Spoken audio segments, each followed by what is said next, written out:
మీరు మిమ్మల్ని ఎవరిని అడిగినా కూడా యేసు ప్రభు దేవుడా కాదా చెప్పండి అని అడిగితే దేవుడే అండి అని అంటారు. ఆయన ప్రభువా కాదా చెప్పండి అంటే ప్రభువే అండి అంటారు. ఆయన నీ జీవితానికి ప్రభువేనా అంటే కాదండి అంటారు. కాదు, నీ జీవితానికి ప్రభు కాదు, ఆయన అందరికీ ప్రభువే. సర్వభూమికి మహారాజై ఉన్నాడు. నీకు లేడు, నీకు రాజుగా లేడు ఆయన. నీ జీవితాన్ని ఆయన ఏలట్లా. సో పాపం ఎక్కడ మొదలవుతుందో తెలుసా? తిరుగుబాటు ఎక్కడ మొదలవుతుందో తెలుసా?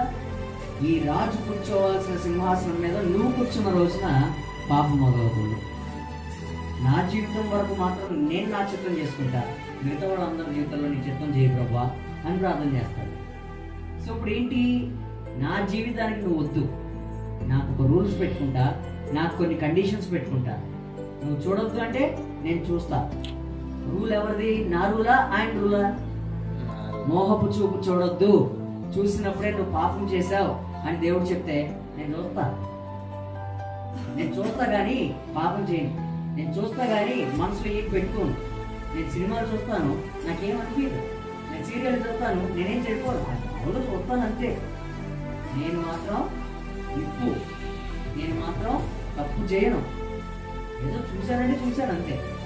వెళ్ళొద్దంటే వెళ్తా, తినొద్దంటే తింటా, చేయొద్దంటే చేస్తా, మాట్లాడొద్దంటే నాకు మాట్లాడాలనిపిస్తే మాట్లాడతా, చేయాలనిపిస్తే చేస్తా. కాబట్టి ఇక్కడ ఎవరండి ప్రభు? ఎవరు ప్రభు?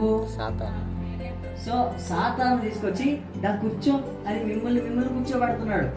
నీ డెసిషన్స్ ని, నీ యొక్క నిర్ణయాలని, నీకు నచ్చినటువంటి వాటిని నువ్వు చేసుకునేలాగా చేసి ప్రభువు స్థానంలో వాడు ఏం చేస్తున్నాడంటే మిమ్మల్ని కూర్చోబెడుతున్నాడు అనమాట.